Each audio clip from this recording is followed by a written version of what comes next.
Bismillahirrahmanirrahim. Assalamualaikum warahmatullahi wabarakatuh. Waalaikumsalam. Sahabat-sahabat Al-Quran, sahabat-sahabat yang cintakan Al-Quran semuanya. Apa khabar semua? Harapnya semua sihat. Kita bersyukur kepada Allah Subhanahu Wa Taala.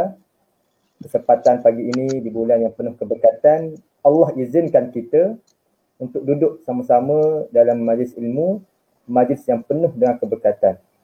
Kata Nabi Muhammad sallallahu alaihi wasallam, "Man yuridillahu bihi khairan yufaqihu fid din." Sesiapa yang Allah mahukan kebaikan daripada dia, Allah bagi dia faham pada agama. Allah bagi masa dia itu diisi dengan perkara-perkara yang bermanfaat. Itu tanda Allah sayang kepada kita. Tuan-tuan sekalian, tidak lupa juga kepada Nabi Muhammad sallallahu alaihi wasallam, selawat dan salam atas beliau, atas baginda, junjungan besar, yang mana syafaatnya lah yang kita harapkan kita mana kita berada di pada mahsyar nanti. Kita belajar Al-Quran, kita baca Al-Quran, semata-mata nak dekat dengan Nabi, nak rasa apa Nabi rasa ketika Nabi dapat Al-Quran. Kita boleh nak rasa macam tu juga. Bagaimana Al-Quran membentuk diri Nabi, memberi hidayah. Begitu jugalah kita pada hari ini, kita nak rasa macam tu. Okay?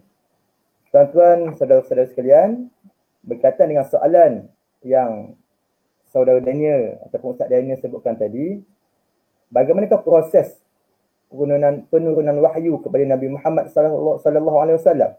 Okey. Pertama kita kena faham, Nabi terima wahyu dalam situasi apa? Ulama ajar kita bagaimana kita nak berinteraksi dengan Al-Quran ini. Dalam kitab Yusuf Al-Qaradawi sebut, kaifa ta'amal, bagaimana kita bermuamalah ataupun berinteraksi dengan Al-Quran. Macam mana kita nak menjiwai, nak rasa kemanusiaan Al-Quran ini. Pertama dia sebut antaranya kita mendengar, membaca dengan tartil. Dan yang paling penting disebut lagi adalah dengan bertadabbur dan menghayati. Okey. Kita nak bertadabbur dan menghayati peristiwa ketika Nabi dapat wahyu yang kali pertama. Okey. Diceritakan dalam hadis, saya sebut secara ringkas ataupun secara kesimpulannya, ulama sebut para nabi ni dia menerima wahyu daripada Allah Subhanahu Taala ada dalam keadaan mereka ni sedang berpuasa. Dan ada nabi yang terima wahyu ni dalam keadaan mereka sedang bersendiri ataupun bahasa mudahnya beruzlah, sedang duduk seorang-seorang, jauh daripada keramaian manusia, jauh daripada penglihatan manusia lain. Kenapa begitu? Sedangkan Nabi dekat dengan Masjidil Haram. Nabi boleh duduk di situ, tempat yang dekat. Allah boleh turunkan wahyu di Masjidil Haram. Tetapi kenapa Allah Subhanahu Wa Taala pilih gua Hira itu untuk dijadikan tempat yang menerima wahyu? Kita tahu bagaimana Nabi pergi ke Gua Hira. Lokasinya bukan yang dekat, jauh. Jauh tuan-tuan semua. Berjalan kaki 6 km diceritakan. Pada masa itu di Jabal Nur, di Gua Hira itu, tak ada satu pun kehidupan. Tak ada satu pun manusia ketika itu. Memang jauh daripada orang. Berbezalah dengan Masjidil Haram ketika itu, meriah dengan penduduknya, dengan ziarahnya dan berbagai aktiviti. Okay. Tambahan lagi menurut riwayat, Nabi Muhammad SAW ini, saat dia bersendiri dalam Gua Hira itu, selama 27 hari. Selama 27 hari dia bersendiri dalam Gua Hira. Kerana keadaan masyarakat kita ketika itu bercanggah dengan sifat Nabi yang mulia itu. Nabi tak boleh tengok rosaknya, jahilnya masyarakat ketika itu, maka dia menyembunyikan diri, melarikan diri, mata-mata nak beruzlah, mendekatkan diri dengan Allah Subhanahu Taala di Gua Hira. Okey. Seterusnya, persoalan. Okay, persoalan kenapa Nabi Muhammad sallallahu alaihi wasallam terima wahyu sendirian di Gua Hira? Bukan di Masjidil Haram yang merupakan tempat yang paling suci di muka bumi ini. Saya lontarkan soalan tersebut. Sama-sama kita fikir. Okay? Kita fikir sejenak. Apa hikmah? Adalah Nabi kena panjat, duduk dalam Gua Hira, bersendiri, jauh daripada keramaian.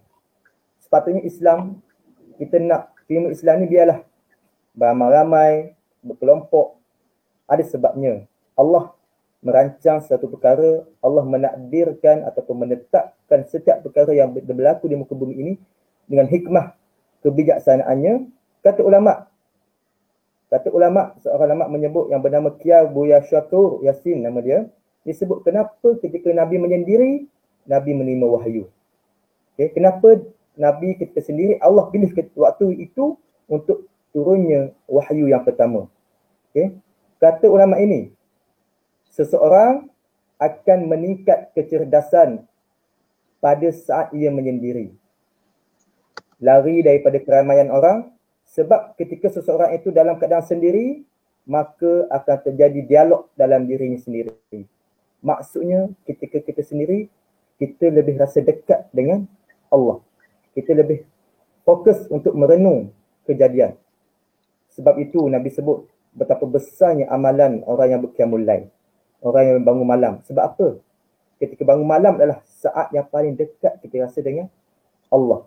Kalau kita baca Quran sekalipun, inna nasyi'atal laili ashaddu aqwa wa aqwa muqila. Allah sebut ketika itu bacaan Al-Quran kita adalah sangat berkesan. Saat menyendiri. Kita nak kaitkan, saya nak cuba kaitkan. Kenapa bersendiri ini kita lebih menghayati kehidupan, lebih tahu apa tujuan, apa hikmah, kenapa Allah jadikan begini. Disebabkan itulah qiyamul lail besar ganjarannya. Ketika mana ramai orang sedang tidur, Nabi sebut dalam satu hadis, wasallu bil laili wan nasu niyamun. Dan solatlah pada waktu malam ketika ramai manusia sedang tidur. Seolah-olah Nabi sedang berqiyamul lail di Gua Hira. Ketika qiyamul lail inilah Nabi menerima wahyu yang sangat berkesan kepada kehidupan baginda Muhammad sallallahu alaihi wasallam. Okey. Okey. Seterusnya yang kedua, bagaimana proses penurunan wahyu ini? Okey, semua dapat yang pertama kenapa Allah tetapkan ketika Nabi sedang bersendiri. Jadi hikmahnya untuk kita ni, banyak-banyakkanlah kita duduk berseorang diri, cari waktu untuk kita bertafakur, bercakap dengan Allah Subhanahu Wa Taala, menginsafi ataupun bermuhasabah. Ketika itu waktu yang paling terbaik untuk kita lihat tujuan kehidupan kita. Okey. Yang kedua, bagaimana proses penurunan wahyu kita faham. Ulama sebut kita kena faham bahawa Al-Quran ini turun secara sekaligus. Itu satu. Yang kedua, Al-Quran itu turun secara berperingkat. Okay. Pertama, Al-Quran itu turun secara sekaligus. Semua, sebiji Al-Quran itu turun. Ketika mana, inilah yang disebut oleh ulama ataupun dipersetujui oleh seramai ulama, inilah diturun pada malam Lailatul Qadar. Inna anzalnahu fi Lailatul Qadar. Ketika inilah daripada Allah Subhanahu Wa Taala ke Lauh Mahfuz. Bal huwa Quranun Majid fi Lauhin Mahfuz. Ramai orang keliru. Dia kata 17 Ramadan inilah malam Lailatul Qadar, malam Al-Qadar, sebab Al-Quran diturunkan. Tak. Kata ulama bahawa maksud malam yang diturunkan Al-Quran itu adalah Lailatul Qadar yang kita tidak tahu bila turun. Sebab waktu tu diturunkan secara sekaligus. Bukannya pada 17 Ramadan ini turunnya 5 ayat sahaja sebagai wahyu pertama. Itu bukan Lailatul Qadar, kata majoriti ulama. Jadi Allah rahsiakan ini di bawah pengetahuan Allah sahaja. Bilakah Lailatul Qadar? Bilakah Al-Quran yang sebiji itu turun daripada Allah ke Lauh Mahfuz? Okey. Jadi itu tetap menjadi rahsia Allah. Lailatul Qadar tetap menjadi rahsia Allah Subhanahu Wa Taala. Okey, dan ketika mana Al-Quran turun daripada langit dunia Baitul Izzah kepada Nabi Muhammad SAW, itulah Al-Quran diturunkan secara berperingkat-peringkat. Dimulakan dengan 5 ayat pertama dalam surah Al-Alaq. Bukan keseluruhan surah Al-Alaq. 5 ayat pertama sahaja menjadi wahyu pertama ketika Nabi sedang bersendiri di Gua Hira. Itu kita kena faham. Bakinya 6 hingga 19 ayat surah Al-Alaq itu turun selepas 3 tahun Nabi dilantik menjadi Rasulullah sallallahu alaihi wasallam. Itu. Kira Ustaz Daniel, secara ringkas bagaimana penurunan wahyu, hikmah bersendiri nabinya di Gua Hira. Okey. Alhamdulillah, kalau jelas faham, Alhamdulillah. Kalau tak faham tanya. Cuma ada Takut saya komen cakap ni, Ustaz, ada komen. ada komen kata kurang jelas suara. Boleh macam mana, dekat ke apa ke, mic ke apa? Tak tahu Macam kenapa. Test. Cuba try. Test mic, Mungkin test mic. tak tahulah laptop ke apa. Tapi tak apa, Ya, cuba. Tapi boleh aktiviti lah, boleh dengar lagi lah. Boleh dengar. Teruskan. Okay, Ni jelas teruskan. tak? Saya buang iPhone buang iPhone. Okay. Jelas tak? Nanti diorang komen insyaAllah. Saya rasa okey lah. Saya dengar je. Jadi Daniel okey dah? Ustaz Daniel okey. Tak apa, nanti diorang komen. Teruskan. Ya, Ustaz Daniel. Okay. Ada lagi? Poinnya. Okay. Selesai untuk soalan pertama daripada Ustaz Daniel tadi. Okay, Alhamdulillah. Itu dia punya jawapan dia lah. Masya Allah. Alhamdulillah. Terima kasih kepada Ustaz Minin atas jawapan tu. Saya ingat dia nak buat lagi cerita kan dan sebagainya, tapi dia lebih kepada bertanyakan persoalan. Dia suka bertanya, Masya Allah. Ajak berfikir bersama. Okay, Masya Allah. Sebab apa Ustaz Minin? Sebab kita berpandukan Al-Quran. Betul tak? Dalam Quran Allah kata apa? Afala yatadabbaruna al-Quran am ala qulubin aqfaluha. Kenapa kamu tak nak mentadabbur Al-Quran? Ataupun hati kamu ni dah terkunci. Itu salah satulah. Banyak lagi. Afala tatafakkarun, afala tubsirun, wa fi anfusikum. Afala tubsirun. Pada diri kamu, kenapa kamu tak nak tengok? Semuanya kenapa. So Allah lebih tanya kepada why. So sangat menarik lah dia punya uraian Ustaz Minin tu. Kita kena bertanya, kadang-kadang kita perlu bertanya lah kan. Kalau kita tak tahu, kita tak jelas, kita rasa tak rasa feeling tu dengan Al-Quran tu. Kenapa kan agaknya. Kena tanya macam tu. InsyaAllah.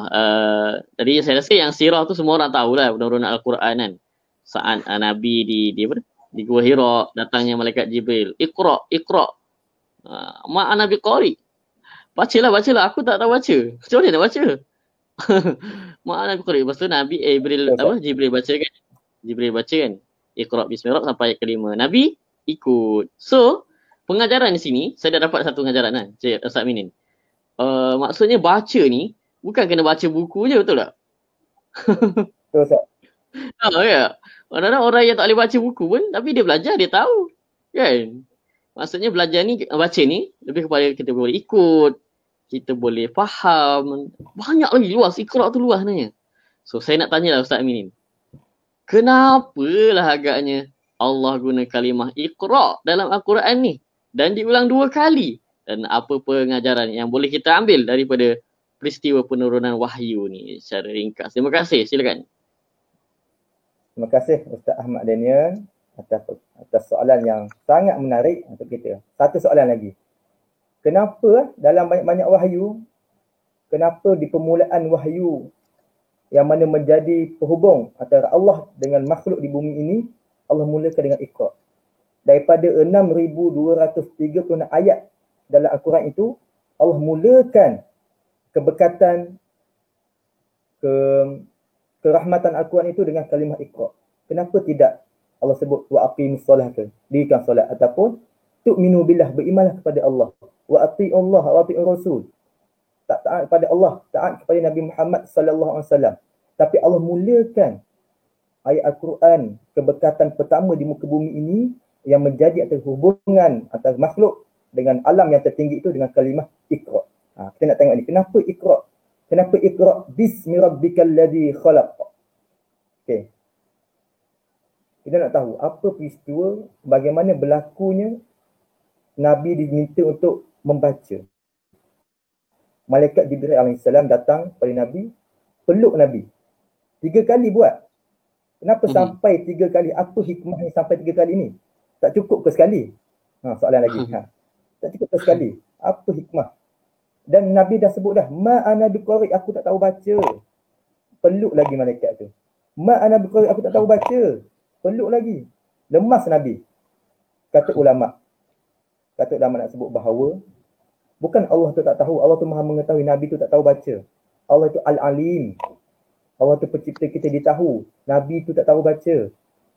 Tapi kenapa Allah suruh malaikat Jibril tu peluk lagi. Allah nak sebut, ulama kata bahawa manusia itu lemah. Kita ni, hidup kita ni bergantung seluruhnya kepada Allah Subhanahu Wa Taala. Lemahnya kita ini melalui insan bernama Nabi Muhammad sallallahu alaihi wasallam inilah Nabi nak tunjukkan pedoman kepada umat Islam seluruhnya bahawa kenanglah Allah. Allah itu Iqra bismi rabbikal ladzi khalaq. Iqra, bacalah dengan nama Allah yang menciptakan. Allah memperkenalkan dirinya dengan sifat yang pertama iaitu khalaq. Allah yang menciptakan. Dalam banyak-banyak sifat Allah, kalimah pertama yang Allah perkenalkan sifatnya adalah dengan khalaq. Allah menciptakan. Nak beritahu kepada kita dan Nabi ketika itu bahawa engkau ni manusia. Engkau ni ada Tuhan. Di mana apa saja aktiviti engkau, apa saja perbuatan engkau, mestilah dengan mulakan dengan bismi rabbik. Dengan menyebut nama Allah Subhanahu Wa Taala. Sebab itu ada satu hadis Nabi sebut, mana-mana perbuatan yang tidak dimulakan dengan kalimah bismillahirrahmanirrahim fahuwa aqta, maka terpotonglah perbuatan tersebut. Maksudnya Allah. mana-mana perbuatan kita yang tidak dimulakan dengan nama Allah, tidak ada Allah dalam perbuatan kita, maka sia-sia perbuatan kita itu. Soalannya kita buat perkara yang sia-sia. Allah tidak bersama kita. Itu Allah. Ulama sebut ni, ulama sebutlah, saya berkongsi sahaja. Betapa ayat pertama sudah memberi gambaran kepada kita tanda kasih sayang Allah itu. Okey, itu yang pertama. Yang kedua, Ustaz Daniel dan semua hadirin sekalian, Allah nak bagi motivasi kepada Nabi bahawa selepas ini Nabi akan berdakwah. Apa ayat yang pertama yang Nabi nak supaya kekuatan Nabi nak berdakwah apa? Kalau kita lah, Ustaz Daniel, kalau Ustaz Daniel nak minta kerja kan, apa yang Ustaz Daniel nak daripada pekerjaan itu? Mesti kita akan tanya, nak gaji dia berapa contoh. Betul. Apa simpanan, apa ada kedua ST ke, keso. Contoh. Tu kita manusia lemah. Tapi Nabi, Allah nak ajar Nabi ni, dakwah engkau nanti kau akan menghadapi pelbagai rintangan, cubaan selama 23 tahun. Maka yang pertama yang aku ajar, letakkanlah Allah dulu dalam kehidupan engkau. Ayat pertama, bismi rabbikal ladzi khalaq. Mulakan Allah dalam kehidupan. Apa saja rintangannya ada, Nabi diancam ataupun Nabi dibagi macam-macam untuk supaya Nabi berhenti berdakwah. Nabi diberi perempuan, Nabi ditawarkan harta kekayaan, Nabi ditawarkan pangkat yang tinggi di oleh kafir Quraisy Mekah ketika itu supaya berhenti berdakwah. Tapi Nabi tetap teruskan dakwah. Sebab Allah dah ajar Nabi, kau ini berdakwah kerana dengan nama Allah yang menciptakanmu. Bukan kerana harta, bukan kerana wang, bukan kerana wanita. Beri pengertian kepada kita bahawa pekerjaan kita pada hari ini adalah kerana Allah semata-mata. Kalau kita mulakan, kita niat pekerjaan kita ni kerana wang, nak dapat duit, bukan yang salah, tak salah. Tapi apa yang paling hadapan kita nak letak? Apa yang paling hadapan kita nak letak? Mana prioritinya? Keutamaan kita dalam pekerjaan, dalam kehidupan kita. Apa-apa sajalah. Seorang penuntut ilmu, apa keutamaan dia apabila dia menuntut ilmu? Dia nak jadi pandai, nak melawan berdebat contohnya? Tak. Allah kata, bismi rabbikal ladzi khalaq. Dengan nama Allah, kita mulakan segala aktiviti kita. Moga-moga dengan nama Allah itu kita menjadi kuat. Bukannya bila kita mulakan dengan nama Allah tak ada hujan. Nabi ni nak ceritanya, dakwah Nabi 20 tahun ni, Nabi ada tahun kesedihan. Tahun yang penuh kecabaran dia. Mencabar tahun Nabi. Khadijah meninggal. Abu Talib tak masuk Islam. Allah nak sebut bahawa apabila Abu Talib tak masuk Islam, Allah bagi motivasi kepada Nabi. Innaka la tahdi man ahbabta walakinna Allah yahdi man yasha. Bukan engkau Muhammad yang bagi hidayah kepada orang yang kau kasih, tapi Allah. Nak sebut bahawa ini kita ni lemah. Kita kena bergantung sepenuhnya kepada Allah. Kalaulah dakwah kita ini tersekat, dakwah kita ni dicaci, orang ini kita sebut dakwah, teruskan. Kerana kita buat kerana Allah, bukan kerana perkara-perkara tersebut. Okey. Ayat pertama pun dah banyak kita nak dapat pengajarannya kan. Masya-Allah. Okay. Kita dapur surah Al-Alaq ni. Kemudian saya teruskan. Teruskan. Banyak lagi poin. Boleh komen juga kalau tak clear, kalau suara tak jelas, boleh komen juga. Okey, teruskan. Boleh komen Okey. Sekejap. Bismillah. Okey, yang kedua. Saya sebut tadi, Allah memperkenalkan dia dengan khalaq. Sifat-sifat Allah yang pertama yang Allah kenalkan kepada kita dalam penurunan wahyu ini adalah Allah itu Maha Mencipta. Allah itu Maha Pencipta. Cipta. Kenapa Allah nak sebut Maha Pencipta? Allah tak sebut dulu dia ni Ar-Rahman ke Ar-Rahim. Allah tak sebut dia ni Al-Malik ke. Tapi Allah sebut, kenalkan diri dia dengan khalaq.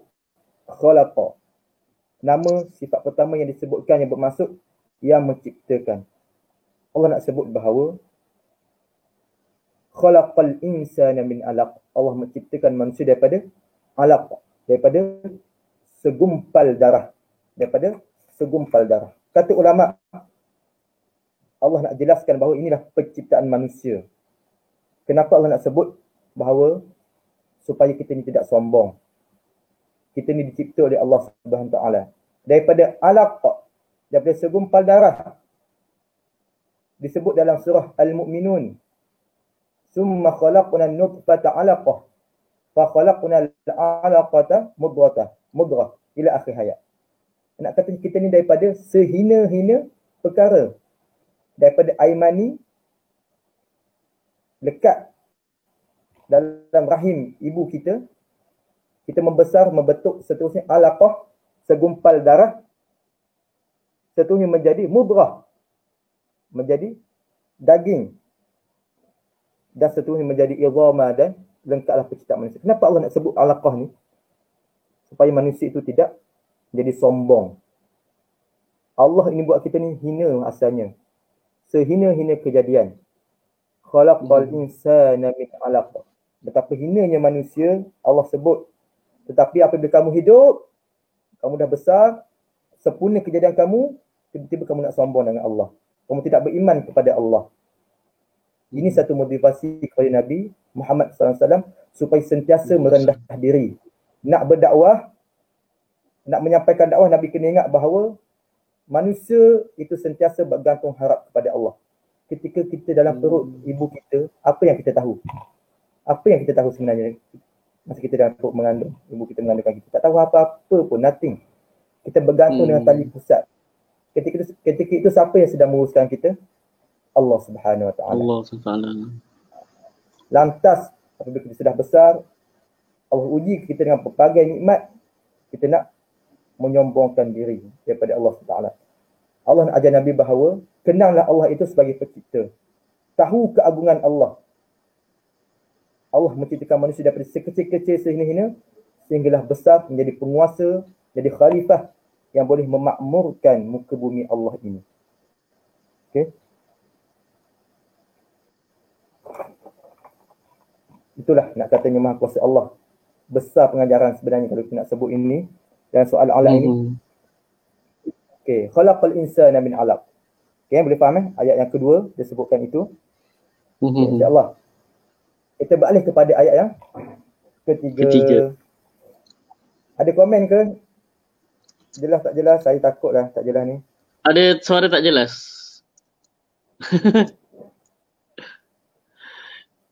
Saya tak tahu lah sama ada line kita ke, line tonton ke, macam mana ke, tak tahu. Dia banyak macam batu lah kan. Ustaz Daniel okey tak dengan Ustaz Daniel? Okey ke Ustaz? Ini jauh daripada tu. Laptop macam ni. Okey. Ada orang komen jelas ni. Cik Sakinah. Ada komen jelas. Alhamdulillah. Okey. Ada ni yang terbaru ni tak tahu lah. Tak jelas. Okey alhamdulillah. Okey. Oh, kalau yang tak jelas nanti bagi tahu. Bagi tahu mana yang tak jelas. Ulangan ke? Minta ulangan sikit. Boleh Saya tengok kat Instagram saya ni. Aku tengok kat Instagram saya ni, saya tengok siapa yang cakap tak jelas tu. Boleh boleh baca kan. Okey. Okey Rugi pula kalau tak jelas itulah. Itulah Alam Muhammad. Ayat tadi ayat kedua. Khalaqal insana min 'alaq. Allah memperkenalkan, saya ulang sekali lagi secara ringkasnya.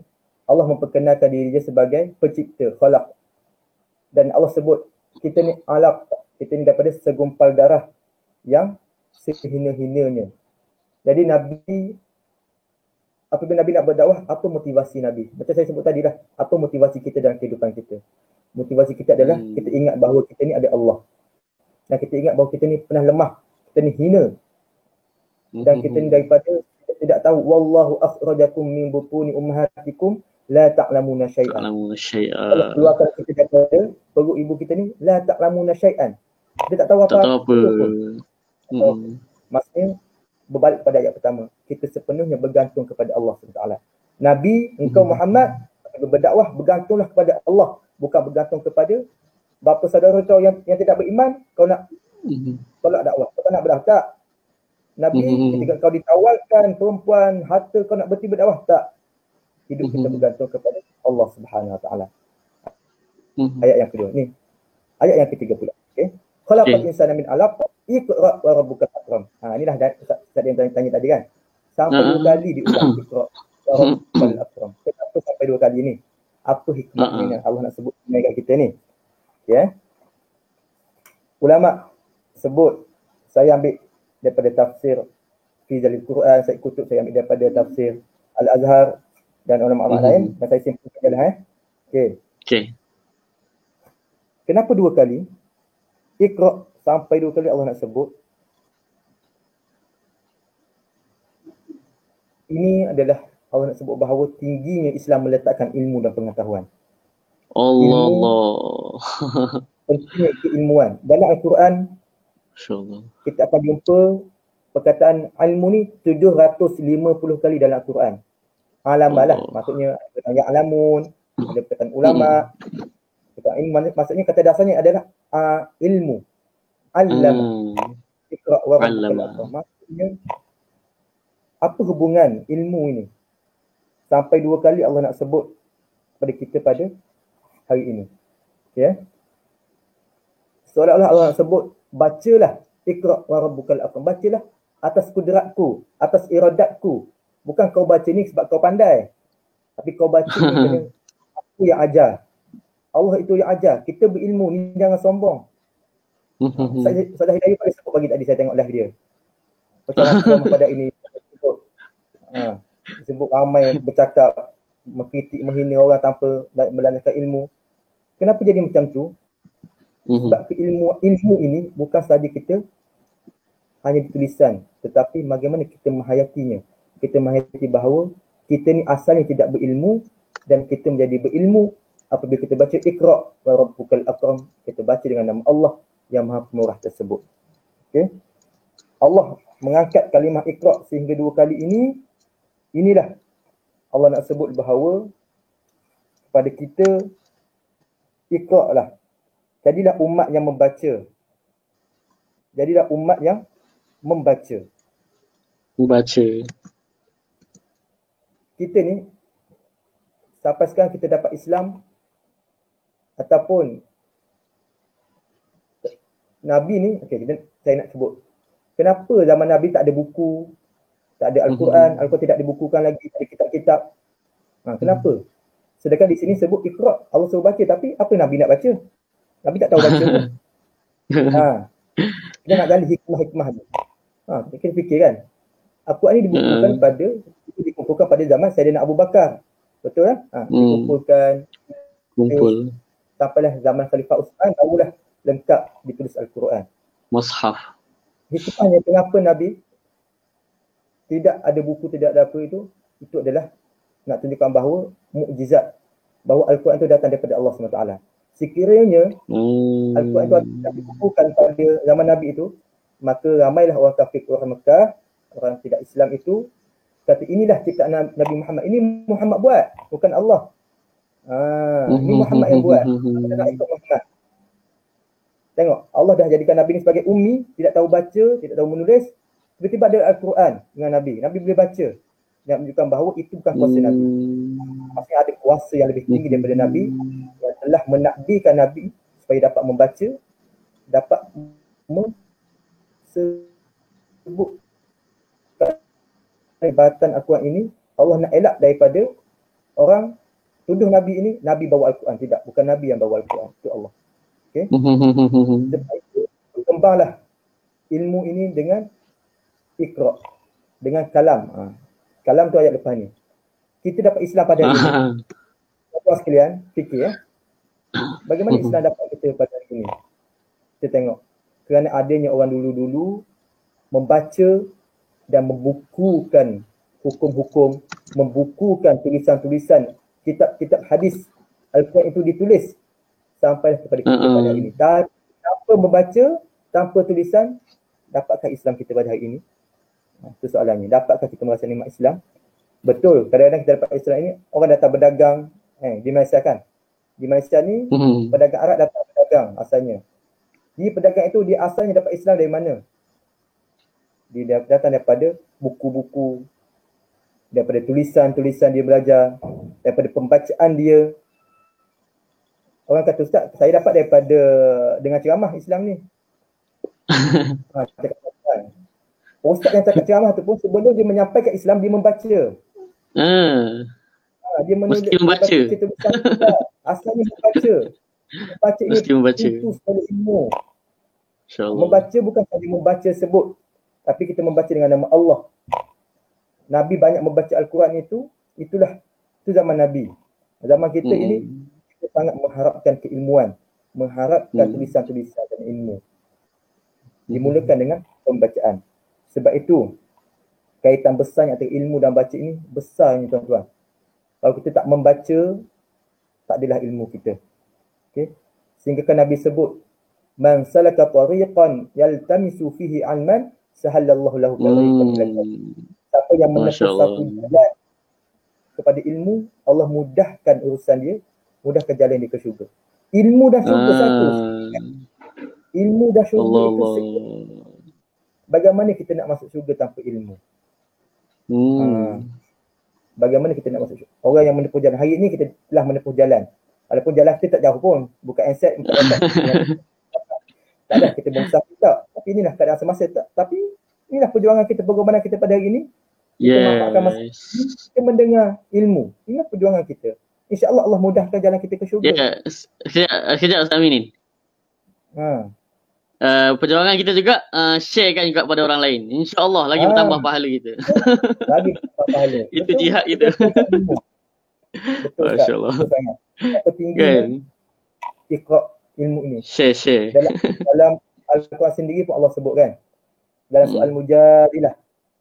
Yarfa'illahu alladhina amanu minkum walladhina utul ilma darajat. Mengangkat orang beriman dengan kamu dan Allah mengangkat darjat orang yang berilmu. Allah tak sebut Allah mengangkat orang yang berharta. Allah tak sebut Allah mengangkat orang yang ada wang, ada kereta besar, rumah besar, tak. Tapi selagi dia ada ilmu, walaupun dia kaya, dia ada ilmu, dia akan jadi mulia. Kalau dia miskin pun, kalau dia ada ilmu, dia mulia di sisi Allah. Kemuliaan itu di sisi Allah Subhanahu Wa Taala. Wa rabbukal akram. Allah itu Maha Pemurah. Kenapa Allah Maha Pemurah? Sebab dialah yang bagi kita pandai. Dialah bagi Nabi hikmah dalam berdakwah.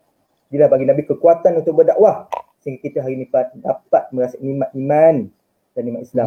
Allah juga bagi nikmat berdakwah itu kepada ulama-ulama dahulu sampailah Islam kepada kita pada hari ini. Kalau tak, tanpa Allah, dapatkah kita merasa nikmat iman dan Islam? Soal alat ni betul-betul mengisahkan kita supaya ingatlah Allah. Allah segala-galanya dalam kehidupan. Allah mengajar kita membaca. Allah menciptakan kita dengan sehina-hinanya sehingga kita dapat membaca, sehingga kita dapat menulis, dapat tahu, dapat hidup dengan sempurna. Alhamdulillah. Betul-betul mengisahkan kita soal alat ni sebenarnya. Okey. Itu yang ketiga. Iqra' wa rabbukal akram. Okey, sahabat-sahabat sekalian, sambil-sambil itu boleh juga nak tanya soalan, nak tanya Ustaz Aminin. Okey, boleh. Dalam komen insya-Allah. Okey, teruskan. Okey. Okey. Seterusnya ayat ke Iqra' wa rabbukal akram alladhi 'allama bil qalam. Ayat keempat. Ayat keempat Okey, saya lupa nak sebut tadi. Ayat ketiga tadi tu. Kenapa Allah ulang lagi? Dua kali Iqra'. Saya tak puas lagi. Jawab soalan tu. Tadi saya sebut. Kenapa dua kali? Iqra' ini ada satu perintah. Kalimah fi'al amal, betul tak? Fi'al amal. Betul. Suruhan. Bukannya dia bukan sekadar gesaan, saranan, tapi perintah. Umat Islam bacalah. Nabi bacalah. Kerana Allah sebut kepada kita bahawa dua kali ni menunjukkan banyak. Kita kena membaca, kita kena cari ilmu bukan dengan sambil lewa. Itu. Sampai dua kali jangan kita, proses berulang-ulang ini, Iqra' berulang dua kali ini menunjukkan bahawa penegasan daripada Allah cari ilmu ini bersungguh-sungguh. Bacalah dengan bersungguh-sungguh kerana nakkan Allah Subhanahu Wa Taala. Konsisten, berulang kali, terus belajar tanpa noktah. InsyaAllah. Jadi hamba Allah. Kalaulah kita baca sekali saja, biasa baca sekali ni, dia tak buka dah lepas tu. Contohnya lah kan. Jadi perintah Iqra' ni, kenapa signifikannya pada zaman Nabi itu, Allah suruh ulang lagi perintah Iqra' ni, supaya Nabi ini, kita semua ini hadir rasa nak cari sesuatu dalam hidup ini, nak cari sesuatu. Apabila kita membaca, apabila kita melihat orang membaca, apa yang kita nak tafsirkan? Kita akan fikir, mesti ada sesuatu yang kita nak daripada membaca. Kalau kita baca buku majalah, mesti majalah pasal apa yang kita nak lah, kita minat kan. Betul kan? Tak ada orang baca ni, tadi dia baca, tak ada apa pun saja dia baca. Tak ada. Mesti dia nak sesuatu daripada pembacaannya. Dia nak mencari sesuatu. Sudah pasti dia mencari sesuatu yang sedang bermain di fikirannya. Orang yang membaca Al-Quran, dia nak sesuatu. Kenapa dia baca Al-Quran? Kita kena faham tu. Perlu hadir perasaan pencarian dalam hidup. Okay? Maka perintah Allah ini pada zaman Nabi itu sampai berulang 2 kali ini supaya kita menjadi umat yang cerdik. Umat yang bukannya bertaklid buta semata-mata. Menjadi umat yang bertabayyun. Sebab apa? Kita tengok situasi zaman Nabi. Malaikat pula. Masyarakat jahiliah ketika itu hidup kerana amalan nenek moyang mereka. Dalam Al-Quran sebut, kenapa mereka sembah bahala, Ustaz? Kerana inilah agama nenek moyang kami. Kami sembah bahala. Nenek moyang kami sembah itu, kami sembah ini. Jadi datangnya Iqra' ini supaya masyarakat ketika itu jadi umat yang bertabayyun. Betul ke kau buat ni? Bukan kita ikut tradisi. Apabila kita membaca, kita nak keluar daripada taklid buta. Apabila kita membaca, kita nak jadi umat yang mencari bukti, keluar daripada kejahilan diri, terus mencari kebenaran. Proses yang berulang kali kita baca. Jangan cepat kita gelojoh, komplain, cepat cakap tanpa meneliti sebaik-baiknya. Ini ulama sampai 2 kali Allah nak ulang supaya kita keluar daripada kejahilan. Carilah Allah dengan mencari ilmu, carilah Allah dengan bertabayyun, carilah kebaikan-kebaikan tersebut. Itu cara kita beragama. Cara beragama adalah dengan pencarian, mulakan dengan membaca, cari dengan nama Allah Subhanahu Wa Taala. Allah Akbar. InsyaAllah. Sangat-sangat menarik poin-poin dia. So kena catat atau puan? Catat. Ilmu ni perlu diikat dengan tulisan kan? Kata Imam Syafi'i tak salah kan? Apa dia sebut, Ustaz? Ilmu tu perlu diikat dengan tulisan lah maksudnya. Penulisan lah kan? Itu sebab tulis. Itu ayat seterusnya, Ustaz. Teruskan. Allah sebut lagi. Ilmu itu kena allama bil qalam. Allah sebut. Tulis puan. Saya sambung lagi ke? Boleh ke? Teruskan. Ya, okey. Ayat yang keempat. Iqra' wa rabbukal akram alladhi allama bil qalam. Allah yang mengajar manusia dengan perantaraan pena, qalam. Selepas membaca, Allah sebut lagi tulisan, pena. Apa kepentingan pena, tulisan ini, wahai tuan-tuan semua? Okey. Kita nak tahu Kita tengok perkataan allama. Sekali lagi Allah dengan sifat pemurahnya mengajar kita, alladhi allama bil qalam, mengajar kita dengan tulisan. Allah yang mula-mula mengajar kita. Nak sebut bahawa nak rendahnya diri kita ni, bila kita baca surah Al-Alaq ni, letakkanlah diri kita serendah-rendahnya. Allah yang mengajar kita membaca. Allah mengajar kita allama. Allama. Dan surah Al-Baqarah sebut kan? Wa 'allama Adam al-asma'a kullaha malaikah. Faqala anbi'uni bi asma'i haula'i in kuntum shadiqin. Allah yang mengajar Nabi Adam semuanya. Kemudian datang summa aradahum 'ala al-malaikah. Allah suruh malaikat sebut satu. Faqala anbi'uni, malaikat sebut kat aku bi asma'i, nama semua ni. Jika engkau benar wahai malaikat. Apa malaikat jawab, Ustaz? Qalu subhanaka la ilma lana innaka antal alimul hakim. Maksud si Allah, aku ni la ilma lana, tidak tahu ilmu, melainkan Allah yang ajar. Nak kata Allah muliakan kita manusia ni lebih daripada malaikat lagi. Daripada Adam itu, Nabi Adam itu, Allah mengajar Nabi Adam, allama Adam al-asma, semua nama-nama. Sehingga malaikat mengeluarkan satu perkataan yang sangat indah. Subhanaka la ilma lana Maha suci illa ma Allah. 'allamtana innaka antal alim. Maha suci Allah.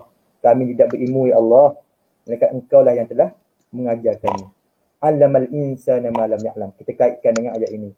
Allah yang mengajar kita ini. Ini lagi kita. Dalam Allah menciptakan kita tadi daripada segumpal darah. Kemudian Allah yang mengajar kita. Sanggupkah kita sombong orang yang berilmu, yang dapat PhD contohnya, orang yang berjaya tinggi ni nak sombong dengan Allah? Tak patut. Kerana Allah yang telah bagi dia ilmu. Ilmu. Apa-apa pun ilmu Masya-Allah, Ustaz, betul Ustaz. Bukan ilmu Quran, ilmu dunia saja. Ilmu akhirat saja. Semua ilmu Allah bagi. Betul Ustaz. Kenapa Allah sebut qalam? Allah sebut qalam kan? Pena. Maha suci Allah. Okey. Allah nak sebut bahawa qalamun. Inilah kemuliaan Allah yang tertinggi. Allah mengajar manusia berbagai ilmu, dibukanya ataupun Allah bagi tahu kita bahawa kunci segala ilmu adalah menggunakan kalam, pena tersebut. Okey. Kenapa pena? Kalam adalah proses, kata ulama, proses pembelajaran. Pengajaran dengan sangat berkesan. Alat pengajaran yang paling luas dan berbekas dalam kehidupan. Saya sebut tadi, kalau ulama tidak tulis, tak ada tulisan. Ulama itu hanya menyampaikan mulut ke mulut saja. Tak ada kitab hadis Bukhari, tak ada kitab hadis Muslim, tak ada kitab ini. Kita ini nak baca apa Ustaz ini? Kita nak dengar daripada orang tu. Boleh percaya kita daripada orang tu. Tak ada sanad. Sanad tu bagaimana Islam itu berkembang dengan tulisan. Allah nak beritahu kita bahawa Allah mengajar dengan kalam. Islam itu berkembang. Ustaz Daniel walaupun tak nampak, tapi Ustaz Daniel pegang Quran beri tu, itulah tulisan. Itu tulisan. Kalau tak ada Quran beri tu, tak ada dakwat, contohnya tak boleh baca. Bagaimana kita nak kenal Islam ini dengan lebih lanjut. Okey. Apa lagi nak sebut dalam kalam ini? Ayat kelima Ustaz. Teruskan. Ada lagi poin untuk tempat tu? Saya habiskan ya. Okey. Boleh teruskan. Sebab itulah Ustaz yang sebut tadi kan, kata ulama, daripada kalam itulah banyak manusia tahu. Ulama pun sebut al-ilmu saydun wal kitabatu qayduhu. Qayyid suyudaka bibalil wasiqah. Apa maksudnya? Ilmu itu seperti binatang buruan. Dan ikatlah dia dengan tali. Wal kitabatu qayduhu. Wal kitabatu ikatnya dengan qayduhu. Qayyid, ikatlah suyudaka, binatang buruanmu itu dengan bil jibalil wasiqah, dengan tali yang teguh, yakni adalah tulisan. Ikatlah binatang buruan kita ini dengan tulisan. Ulama nak sebut bahawa penting untuk kita menulis. Allah mengajar kita dengan perantaraan kalam ini, nak beritahu bahawa ilmu ini kita kena rajin membaca dan rajinlah untuk kita menulis. Sebab apa? Tak apa Allah perlu sebut tentang menulis. Sebab apa? Sebab belum tentu orang membaca ni menulis. Tak semua orang yang akan membaca ni dia akan menulis. Betul. Allah nak ikat membaca ini datang sekali dengan menulis. Menuntut ilmu datang sekali dengan tulisan. Package lah, package. Package sekali, betul Ustaz. Seseorang kan, macam Ustaz Daniel kan, ada sesuatu yang terpendam, bila Ustaz Daniel dah baca ilmu satu ilmu, Ustaz Daniel sampaikan. Apa mediumnya? Ini akan tulis di Facebook. Itu zaman sekarang lah.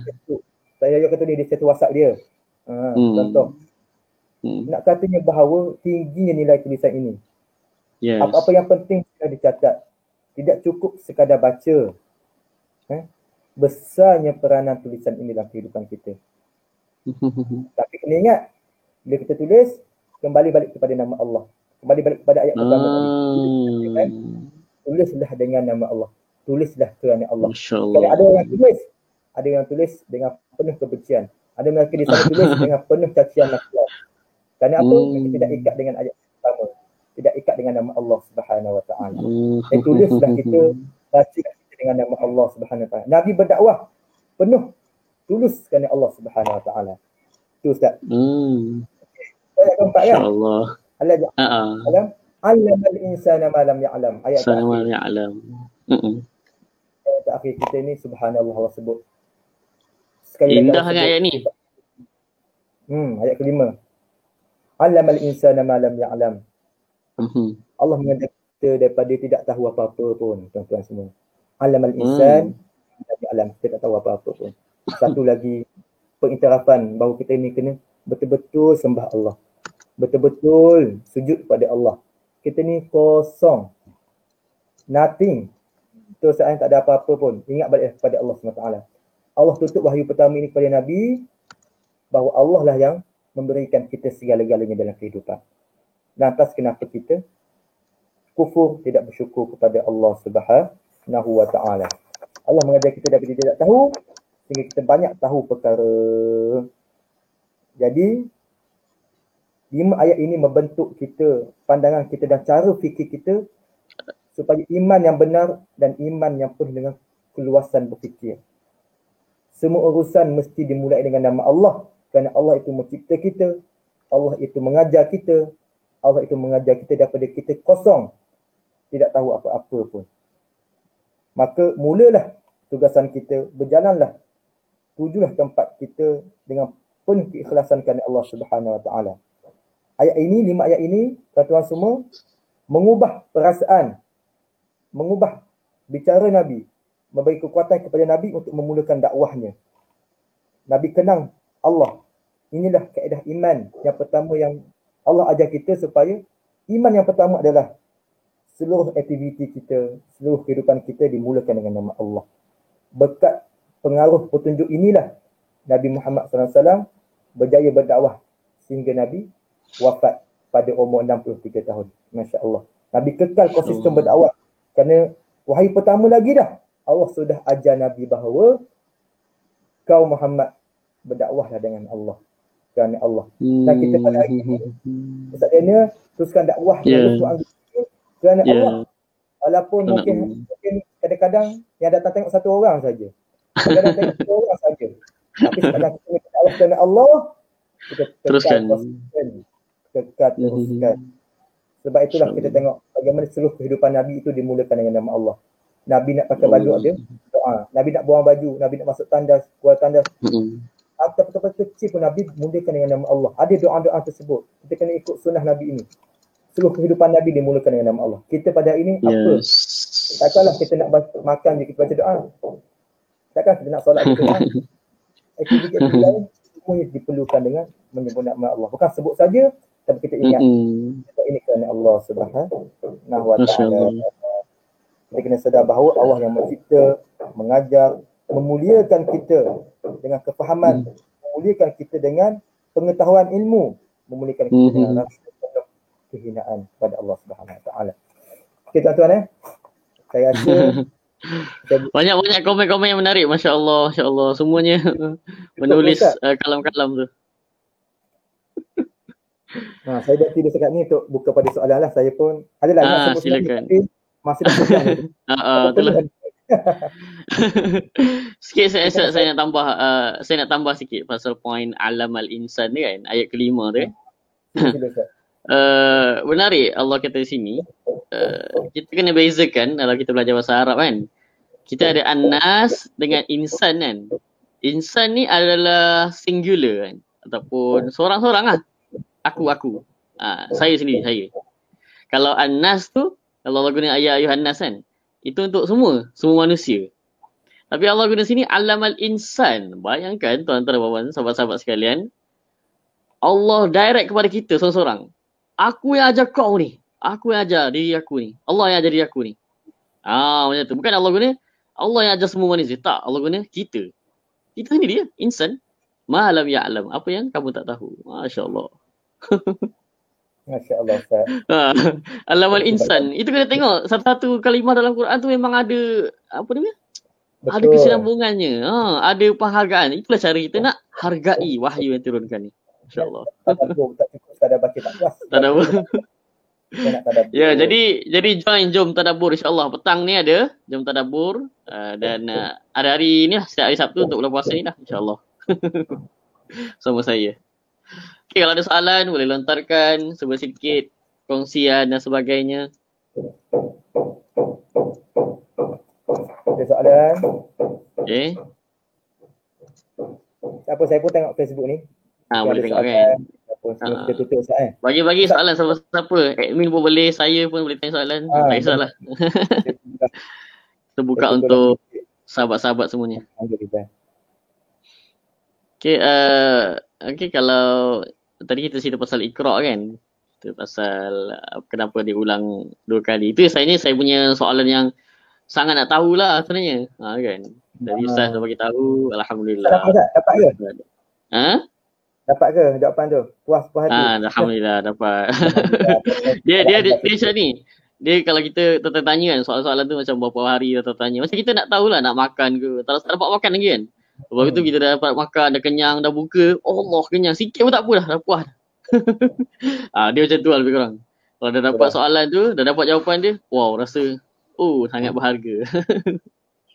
Alhamdulillah. Masya Allah. Okay, kalau tak ada soalan dan sebagainya, boleh Ustaz kongsikanlah kesimpulan ringkasan yang Ustaz sendiri boleh dapat dan boleh kongsikan pada orang lain tentang 5 ayat ataupun wahyu yang diturunkan. Okay, silakan. Okay. Saya nak sebut pun banyak sebenarnya, tapi itulah Al-Quran ni. Kesimpulan secara ringkas. Ajaibnya Al-Quran ni kan. Hebatnya Al-Quran ni kan. Saya nak sebut. Okay, kita cerita sikit lah. Sebelum surah Al-Alaq tu surah apa? Ustaz Daniel. Surah apa? Lupa pula. Atin kan? Atin wa zaitun. Okay. Ulama sebut ada hikmahnya kenapa selepas surah Atin tu surah Al-Alaq. Dalam surah Atin Allah sebut laqad khalaqnal insana fi ahsani taqwim. Kami telah ciptakan manusia dengan sempurna kejadian. Sempurna kejadian ini bukan saja dengan manusia ni sempurna. Watin wa zaitun dengan makanan. Maksudnya sempurna kita ini bukan saja dengan makanan yang sihat, makanan yang bagus, makanan yang penuh dengan serat kan? Nutrisi. Sempurnanya manusia ini dengan makanan rohani dia. Makanan rohani. Apa makanan rohani kita? Makanan rohani kita adalah Al-Quran. Zikir-zikir kepada Allah Subhanahu Wa Taala. Ketika Nabi sedang bersendiri, ketika Allah hantar makanan rohani kepada Nabi, iaitu 5 ayat pertama supaya Nabi menjadi insan yang terbaik. Laqad khalaqnal insan fi ahsani taqwim. Sama kaitkan ayat ini pada permulaan surah Al-Iqra' Al-Alaq itu, inilah makanan rohani Nabi, makanan rohani kita juga, bahawa kesempurnaan kita itu apabila kita berdamping dengan wahyu Allah. Okey. Kesempurnaan kita itu apabila kita berdamping dengan wahyu Allah Subhanahu Wa Taala. Sebab itu dalam surah Atin lagi Allah sebut, laqad khalaqnal insana fi ahsani taqwim, thumma radadnahu asfala safilin. Kemudian Allah rendahkan kamu dengan serendah-rendahnya asfala safilin. Tiba-tiba Allah sebut pula kan? Kenapa? Tiba-tiba tak Allah sebut ahsana taqwim. Laqad khalaqnal insana fi ahsani taqwim. Dan Allah sebut pula dengan manusia itu serendah-rendahnya. Maka ulama sebut kaitan dengan surah Al-Alaq ni ayat ke-6 sehingga ayat 19, ayat terakhir surah Al-Alaq itu Allah menceritakan tentang mereka yang serendah-rendahnya dalam kehidupan. 5 ayat pertama, ayat seterusnya bercerita tentang Abu Jahal yang telah menentang Nabi. Kalla alladhi 'allama bil qalam 'allama al-insana ma lam ya'lam. Dia kata dakwah Nabi kan? Betul tak? Kalla innal insana la yatgha. Sungguh engkau manusia ini melampaui batas. 5 ayat pertama Allah cerita perkara lain kan, ilmu baca, tiba-tiba ayat ke-6 Allah cerita kalla innal insana la yatgha. Manusia engkau ni apabila kau tak bersyukur pada Allah, tak mengenang Allah itu menciptakan engkau, tak akan jadi la yatgha. Kau akan jadi melampaui batas. Ini sikap melampaui batas yang Allah turunkan baki ayat surah Al-Alaq ni 3 tahun selepas Nabi terima wahyu. 3 tahun. Maksudnya proses dakwah itu sudah proses dakwah Nabi ditentang. Kaitannya dengan Al-Alaq ayat 1 hingga 5, ayat 6 hingga ayat 19 Allah ceritakan inilah golongan asfala safilin, mereka yang menentang dakwah Nabi Muhammad sallallahu alaihi wasallam. Nak katanya ada kaitannya. Dan Allah mulakan bagaimana Allah nak tunjukkan hebatnya Allah ini. Surah Al-Iqra' ini dimulakan dengan Iqra' dan diakhiri dengan sujud. Baru dah cakap. Al-Alaq ada sujud tilawah, betul. Betul. Apa ayat dia, Ustaz? Sujud tilawah dalam surah Al-Alaq, apa baca sikit, Ustaz? Kalla la tuti'hu wasjud waqtarib. Apa anda sebenarnya? Masih Teruskan tu. Allah mulakan dengan Iqra, Allah akhiri dengan Al-Alaq dengan sujud. Inilah dasar kepada agama. Apa-apa mesti berdasarkan ilmu dan akhirnya kita tunduk sujud Tawaduk. kepada Allah Subhanahu Wa Taala. Baca dan kalla la tuti' wasjud waqtarib. Sujudlah dan dekatlah kepada Allah Subhanahu Wa Taala.